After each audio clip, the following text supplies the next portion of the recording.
Hi everyone.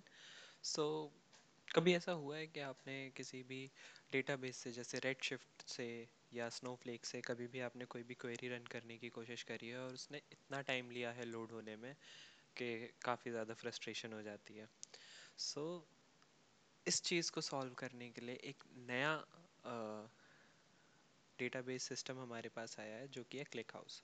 So what is exactly a click house? ठीक है, click house basically is an columnar database. Columnar database क्या होता है? Majority जो हमारे पास ट्रेडिशनल डेटाबेसेस थे वो थे माई एस क्यू एल, ओरेकल, ठीक है, S Q L server, so Microsoft S Q L server. So ये सारे जो थे वो रो बेस्ड डेटाबेसेस थे, जो उनका जो डेटा था वो रो बेस्ड स्टोर होता है जो भी हमारे डेटाबेस में। सो बेसिकली अगर मैं इसको एक्सप्लेन करूँ, सो अगर हमारे पास uh, अगर हमारे पास एक डिस्क है, स्टोरेज है फॉर एग्जांपल, ठीक है, और ये स्टोरेज है, जैसे कि इस स्टोरेज में जब भी कोई डेटा स्टोर होता है वो ब्लॉक वाइज स्टोर होता है। ठीक है, ये एक ब्लॉक, ये दो ब्लॉक, तीन ब्लॉक, ठीक है। तो रो बेस्ड डेटाबेस का मतलब क्या होता है कि स्पेशली अगर हम किसी भी डेटा को इंस्टॉल करते हैं, फॉर एग्जांपल हमारे पास एक रिलेशनल डेटाबेस है, हमारे पास एक टेबल है जो रोज़ और कॉलम के बेसिस पे स्टोर होती है, ठीक है। फॉर एग्ज़ाम्पल यहाँ पर ये एम्प्लॉय आईडी है, यहाँ पर किसी का नेम है, यहाँ पर उसकी एज है, ठीक है। सो फॉर एग्ज़ाम्पल यहाँ वन, यहाँ पर फॉर एग्ज़ाम्पल लेट्स से ए, और लेट्स से उसकी एज जो है वो है 25, सेम एज टू, यहाँ पर बी है, इसकी एज हो गई 26, ऐसे ही similarly 3 and 4, C and D, और इसकी एज में भी 35 एंड देन 40। ओके, सो जो हमारा रो बेस्ड डेटाबेसेस में जो भी डेटा स्टोर होता है वो रो के बेस पे स्टोर होता है। फॉर एग्जांपल कि जो ब्लॉक्स है, इस ब्लॉक में हमारा ये पूरा का पूरा डेटा ये जाकर इस ब्लॉक में स्टोर हो जाएगा, डिस्क के इस वाले ब्लॉक में स्टोर हो जाएगा, एंड ऐसे ही बाकी जितने भी कॉल जो भी रोज हैं वो रो वाइज डेटा स्टोर होते हैं, ठीक है। तो ये क्यों, ये क्या इशू क्रिएट करता है और इसको सॉल्व करने के लिए क्यों कॉलमनर डेटाबेस को लाया गया है? सो बेसिकली अगर हम इसमें फॉर एग्जांपल अगर हम एवरेज एज निकालना चाहें इस टेबल से, ठीक है, तो हम सिंपल सी क्वेरी लिखेंगे, select average of from this employee table maybe, ठीक है। तो जब एवरेज एज निकलेगी तो जो रो ओरिएंटेड डेटाबेस है वो क्या करेगा, वो रो वाइज चेक करेगा, वो हर एक रो में जाएगा, हर एक डिस्क में जाएगा, वो हर एक रो को चेक करेगा। सो फॉर एग्जांपल अगर ये ब्लॉक्स बने हुए हैं हमारे डिस्क के अंदर, तो वो इस भी ब्लॉक में जाके चेक करेगा, इस ब्लॉक के अंदर भी जाके चेक करेगा, इस ब्लॉक के अंदर भी जाके चेक करेगा। जैसे ही उसको एज का कॉलम मिलता है, ठीक है, वो उनको हर एक डेटा को चेक करेगा, वो एम्प्लॉय आईडी भी चेक करेगा, वो नेम भी चेक करेगा, और वो एज भी चेक करेगा, ठीक है। तो इस तरीके से जो हमारा प्रोसेस होता है, जो रन टाइम होता है और जो क्वेरी का लोड टाइम होता है वो काफ़ी इंक्रीज़ हो जाता है, ठीक है। तो नॉर्मल एग्रीगेशंस के लिए भी हमारा जो डेटाबेस है वो बहुत टाइम लेता है क्वेरी को एग्जीक्यूट करने के लिए। इस प्रॉब्लम को सॉल्व करने के लिए हमारे पास आया है columnar database. Columnar database basically हम इसी का एग्जांपल ले लेते हैं। हमारे पास एक कॉलम है, हमारे पास एक रिलेशनल डेटाबेस है, यहाँ पे रिलेशनल टेबल है। अगर ये स्टोर होती है तो ये स्टोर होती है हमारे पास, फॉर एग्जांपल ये एक डिस्क है, ठीक है। ये स्टोर होगी फॉर एग्जांपल इस साइड के ब्लॉक में, यहाँ पर सारे 1 2 3 4, ओके। यहाँ पर सारे नेम आ जाएंगे, ABC, एंड यहाँ पर सारी एज आ जाएगी, ठीक है। सो अगर हम फिर से इस डेटाबेस के अंदर अगर हम एग्रीगेशन का वो एग्रीगेशन का की क्वेरी को एग्जीक्यूट करने की कोशिश करेंगे, तो वो सिंपल जाके देखेगा कि हमारे पास एज कहाँ पर है, वो एज का कॉलम देखेगा, एज यहाँ पर है, वो सिर्फ एक ही ब्लॉक को सर्च करेगा, वो बाकी ब्लॉक्स के अंदर जाएगा ही नहीं। इसकी वजह से जो एग्जीक्यूशन टाइम है, जो बिलियंस मिलियंस ऑफ रोज का जो डेटा एग्जीक्यूट होता है, वो बहुत ही मिली सेकेंड्स में एग्जीक्यूट हो जाता है। इस वजह से कॉलमनर डेटाबेसेस को इंट्रोड्यूस किया गया है। और क्लिक हाउस की एक बहुत अच्छी बात है कि एक ओपन सोर्स है, आप अपने सिस्टम, आप अपने पर्सनल डेस्कटॉप में भी डालकर इसको यूज़ कर सकते हैं। Okay, and the second is it is designed for OLAP. OLAP basically is an online analytical processing. It's basically used for businesses के किसी भी बिजनेस को अपने लिए कुछ एनालिसिस क्रिएट करनी है फॉर द हिस्टोरिकल डेटा। कोई भी हिस्टोरिकल डेटा पड़ा हुआ है हमारे सिस्टम के अंदर, हमको डिसीजन मेकर्स को या कंपनी की लीडरशिप टीम को कुछ भी डिसीजन लेना है अकॉर्डिंग टू दैट डेटा। तो उसके लिए जो एनालिटिकल वर्कलोड्स को हैंडल करते हैं, जो डैशबोर्ड्स क्रिएट करते हैं, उसके लिए क्लिक हाउस बहुत हेल्पफुल रहेगा। ये टाइम एनालिटिक्स ये रियल टाइम एनालिटिक्स जो रियल टाइम डेटा हमारे डेटाबेसेस में स्टोर है, उसके लिए काफ़ी हेल्प करता है। ये बिलियंस मिलियंस बिलियंस ऑफ रोज को एफिशिएंटली हैंडल करता है, मिली सेकेंड्स में उनको एग्जीक्यूट करके उनका डेटा हमारे को जो भी रिक्वायर्ड होता है वो प्रोवाइड करता है। ठीक है, and this is build by Yandex. Yandex basically एक रशिया का, कह सकते हैं आप, गूगल है। ठीक है, येंडेक्स डॉट मेट्रीशिया एक सर्च इंजन है रशिया का। सो उनको इनिशियली जब उन्होंने ये 2014 में उन्होंने क्लिक हाउस को बनाने का जो थॉट आया, एक नया डेटाबेस बनाने का जो थॉट आया, वो बेसिकली उनको क्लिक स्ट्रीम्स जो डेटा होता है उनके लॉग्स को रिकॉर्ड करना था। इसकी वजह से उन्होंने एक डेटाबेस, अपना खुद का एक डेटाबेस बनाने के बारे में सोचा। ठीक है, धीरे धीरे उन्होंने सिर्फ इसको क्लिक स्ट्रीम डेटा के लिए ही प्रोसेस करना स्टार्ट करा, बट ये 2016 में आते आते क्लिक हाउस ने एक वर्ल्ड वाइड पॉपुलैरिटी, जब 2016 में क्लिक हाउस को ओपन सोर्स कर दिया गया, तो 2016 में इसने वर्ल्ड वाइड पॉपुलैरिटी गैदर कर ली from the companies like Uber, Spotify, eBay. ठीक है, उन्होंने क्लिक हाउस में काफ़ी इंटरेस्ट दिखाना स्टार्ट कर दिया। Then in 2021 ClickHouse became an independent company, वो इंडेक्स से अपना स्पिन ऑफ होकर, और 2021 में यूएस में आकर क्लिक हाउस के जो डिपार्टमेंट टीम थी, उन्होंने अपनी खुद की एक इंडिपेंडेंट कंपनी ओपन कर दी। Okay, then we have next, क्यों क्लिक हाउस फास्ट इतना क्यों है?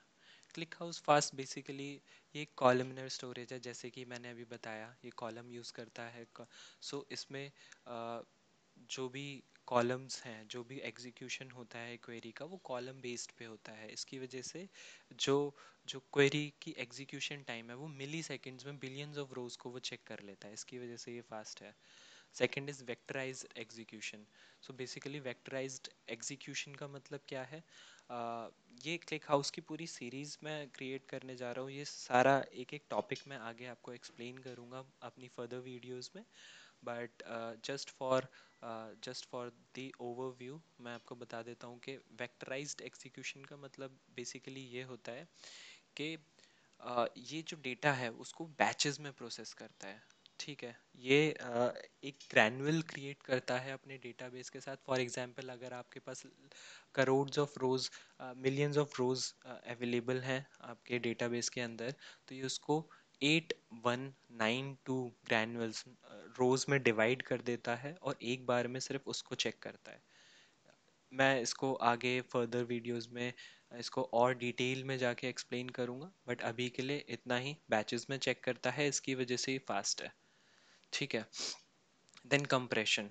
सो बेसिकली ये क्या करता है, ये डेटा को कंप्रेस कर देता है, मिनिमाइज कर देता है। जो भी हमारा, फॉर एग्जांपल, अगर हम डेली सेल्स स्टोर कर रहे हैं किसी स्पेसिफिक डेटा बेस के अंदर, तो ये क्या करेगा, ये स्पेसिफिकली उसको सॉर्ट करके उसको कंबाइन कर देगा। ठीक है, ये सारा का सारा ऑटोमेटिक प्रोसेस है, ये जब भी हम इसमें डिटेल में जाएंगे मैं एक्सप्लेन करूँगा। इंडेक्सेस यूज़ करता है, अगर आपने एसक्यूएल पढ़ा हो तो आपको पता होगा कि इंडेक्सेस का यूज़ काफ़ी होता है। तो ये एक स्पर्स इंडेक्स यूज़ करता है। ठीक है, देन मर्ज ट्री इंजन। देन इसका एक सबसे एडवांस और मोस्ट यूटिलाइज्ड फीचर जो है वो मर्ज ट्री इंजन है। ठीक है, ये मर्ज ट्री बेसिकली ये एक स्टोरेज इंजन होता है कि कैसे हमको जो डेटा हम स्टोर कर रहे हैं डेटाबेस में वो किस तरीके से स्टोर होगा। ठीक है, तो मर्ज ट्री काफ़ी ऑप्टिमाइज्ड वर्जन है स्टोर करने का। सो बेसिकली ये सारी फाइल्स को डिवाइड पार्टीशन कर देता है डिफरेंट डिफरेंट चीज़ों पे। जो भी आप पार्टीशन करना चाहते हो अपनी क्वेरी उस तरीके से आप लिख सकते हो। देन उसको स्टोरेज को काफ़ी हेल्पफुल स्टोरेज को इम्प्रूव करने के लिए वो मर्ज कर देता है ऑप्टिमाइज्ड वे में। ठीक है, और सॉर्ट कर देता है डेटा को ताकि तब भी जब भी हम को डेटा फेच करना हो तो हमारे लिए इजी हो। ठीक है, देन आता है हमारा कॉलम एंड रो बेस्ड। ये मैं ऑलरेडी एक्सप्लेन कर चुका हूँ। रो बेस्ड डेटा जो होता है, रो बेस्ड स्टोरेज जो होती है वो डेटा स्टोर्ड पर रो। ठीक है, आइडियल्स फॉर ट्रांजैक्शन।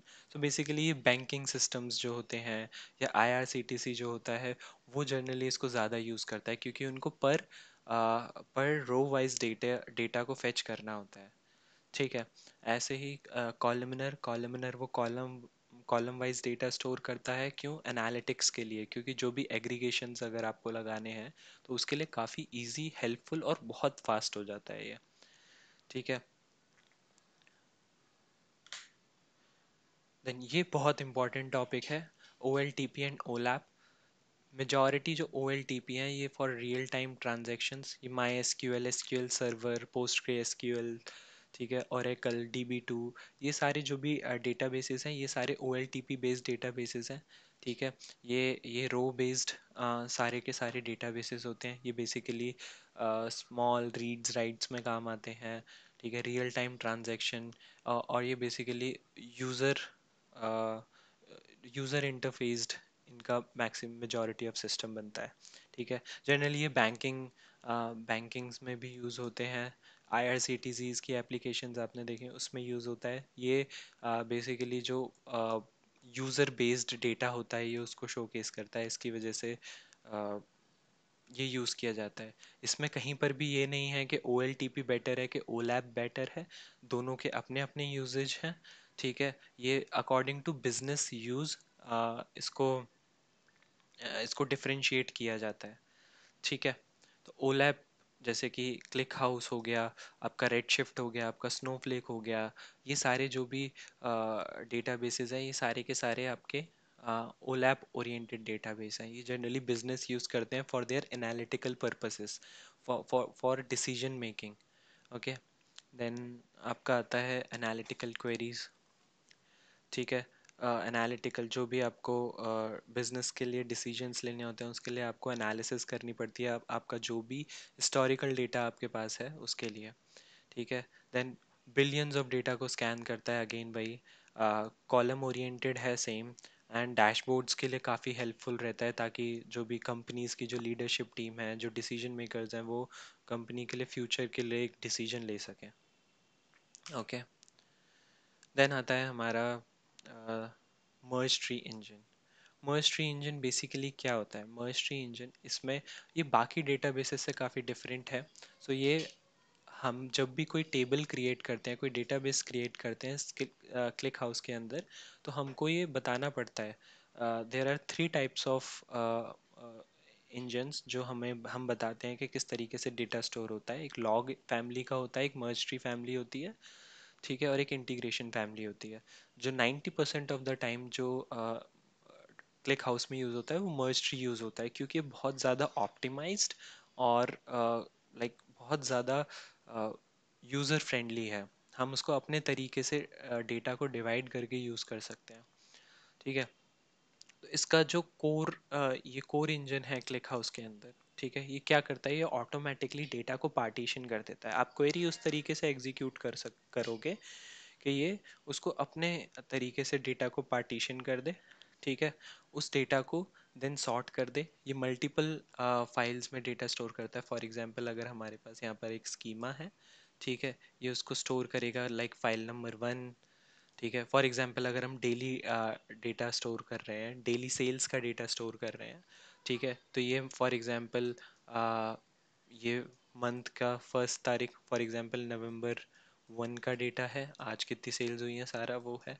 यहाँ पर ये आपका नवंबर 2 का डेटा हो गया, ठीक है। यहाँ पर ये नवंबर 3 का डेटा हो गया। अब ये आपके ऊपर है, आप इसको कब मर्ज करना चाहते हो। तो बेसिकली जब ये एक मर्ज्ड फाइल क्रिएट करेगा, ठीक है, तो ये उस डेटा को सॉर्ट करेगा और इन तीनों फाइल को आपस में मर्ज करके ये एक फाइल के अंदर डाल देगा और इन सबको डिलीट कर देगा, ठीक है। इससे क्या होगा कि ये कंबाइन करेगा। फॉर एग्जांपल अगर आपने इसको कंबाइन के लिए, अगर आपने इसको पार्टीशन करने के लिए बोला है कैटेगरी बेसिस पे, कि फॉर एग्जांपल अगर आपकी ग्रोसरी स्टोर है और आप चाहते हो कि आपका सोप सेक्शन जो है, जहाँ पर आप साबुन बेचते हो, तो वो कैटेगराइज होकर सोप सेक्शन सारा एक में आ जाए, ठीक है। तो उस तरीके से ये आपके डेटा को कंबाइन करता है, जिसकी वजह से जो फाइल साइज है, जो डेली स्टोर आप करते हो, जो फाइल साइज है वो काफ़ी रिड्यूस हो जाता है, ठीक है। और सॉर्ट, पूरा डेटा को सॉर्ट कर देता है। फॉर एग्जांपल अगर आपने डेट पे सॉर्टिंग की है, तो वो डेट के बेसिस पे डेटा को स्टोर करेगा, ताकि जब आप सर्च करने जाओगे तो आप इजीली सर्च कर सकते हो कि किस डेट पर कौन सा कैटेगरी सबसे ज़्यादा सेल हुआ है जिसका। काफ़ी हेल्पफुल रहता है। हम इसको और अभी डेमो में एक्सप्लेन करूँगा इसको और ज़्यादा, ठीक है। काफ़ी लाइट वेट है, इंडेक्सेस यूज़ होते हैं, डेटा को कंप्रेस कर देता है। हम डिफरेंट डिफरेंट फाइल्स हमारे पास थी, इसने इसको मर्ज करके एक फाइल में बना दिया, तो इसकी वजह से डेटा कंप्रेस हो जाएगा, ठीक है। उसके बाद ये बिलियंस ऑफ रोज को एफिशिएंटली लाइक स्कैन करता है, ये स्केल कर देता है इसको, तो काफ़ी इजीली। सो ओवरऑल जो क्लिक हाउस का काम है वो बाकी डेटाबेस से बहुत फास्ट है, इसकी वजह से ये रिसेंट टाइम्स में बहुत ज़्यादा पॉपुलर हो रहा है। ओके, क्लिक हाउस कहाँ कहाँ पर यूज़ होता है। Click house basically real time dashboards, जैसे कि मैंने बताया, ताकि कोई कंपनी उस डैशबोर्ड्स को देखकर अपना डिसीजन ले सकें। लॉग्स में यूज़ होता है इनिशियली, इसी रीज़न की वजह से इसको क्रिएट किया गया था, ठीक है।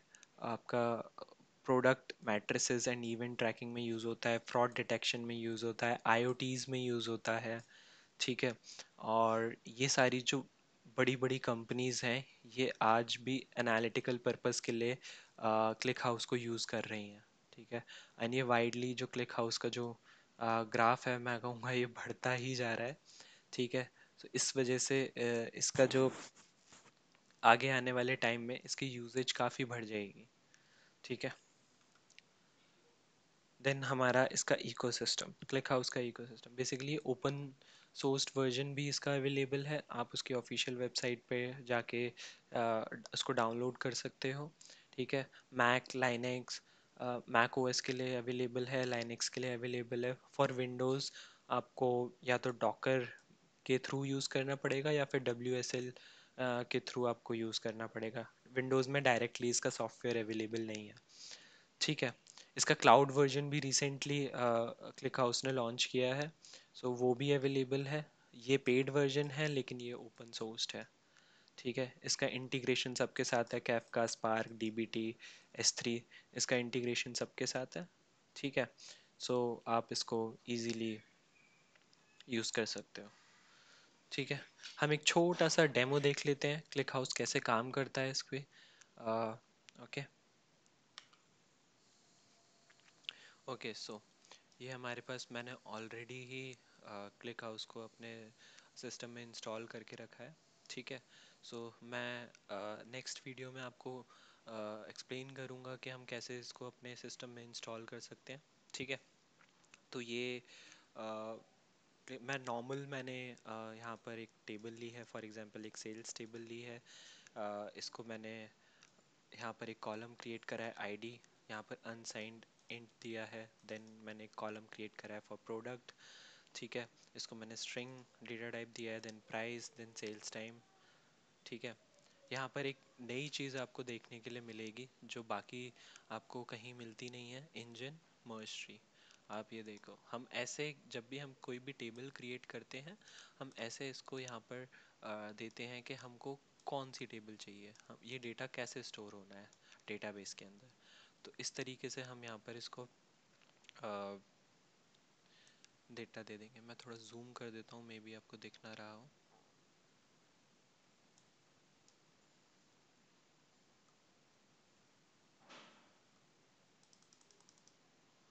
अब आपको दिख रहा होगा। ठीक है, ऐसे हम इसको यहाँ पर कर देते हैं। देन हम इसको बताते हैं कि हमें किस किस चीज़ में हमको ऑर्डर बाय चाहिए। तो इसने कहा सेल्स टाइम के टाइम पे इसको ऑर्डर बाय चाहिए। ठीक है, जब भी डेटा क्रिएट होगा। इसको हम रन कर देते हैं, देखते हैं क्या होता है। ये ये सक्सेसफुल एग्जीक्यूट हो चुका है। ठीक है, ऐसे ही जब हमको एक टेबल क्रिएट हो चुकी है सेल्स, वो खाली टेबल है। ठीक है, जब भी हमको इसमें कोई डेटा स्टोर करना है, ठीक है, तो हम क्या इसमें डेटा वैसे ही जैसे हम नॉर्मल डेटा स्टोर करते हैं वैसे ही कर सकते हैं। ये देखिए, मैंने यहाँ पे एक सिंपल एक छोटी सी इंसर्ट की क्वेरी दी है। ठीक है, मैंने वन यहाँ पर शूज़, देन 2000 मनी, देन मैंने टाइम आज का मैंने नाउ फंक्शन यूज़ कर लिया ताकि अभी का टाइम आ जाए। ऐसे ही मैंने second watch 5000, then bag 1500 now. इसको भी रन कर देते हैं। ये भी सक्सेसफुल रन हो गई है। नाउ अगर हम चेक करते हैं तो इसमें भी सेम सेलेक्ट आप यूज़ करके इसको रन कर सकते हो। ठीक है, जैसे ही मैं रन करूँगा आप देख रहे हो यहाँ पर एरर आ रहा है। ठीक है, वो ये थोड़ा सा वो है, तो आप यहाँ देख सकते हो ये रन हो चुका है। एंड देन ये आपको आईडी प्रोवाइड कर रहा है 123, देन ये आपको प्रोडक्ट दे रहा है शूज़ वॉच बैग, उसका प्राइस दे रहा है, और देन ये अभी का टाइम आ गया। ठीक है, तो इस तरीके से हम क्लिक हाउस का यूज़ करते हैं। ये था हमारा छोटा सा ओवरव्यू। अगर आपको कोई भी क्वेश्चन हो आप पूछ सकते हो। मैं आगे चल के फर्दर वीडियोस में और क्लिक हाउस को डीपली एक्सप्लेन करूँगा। So thank you, thank you so much guys.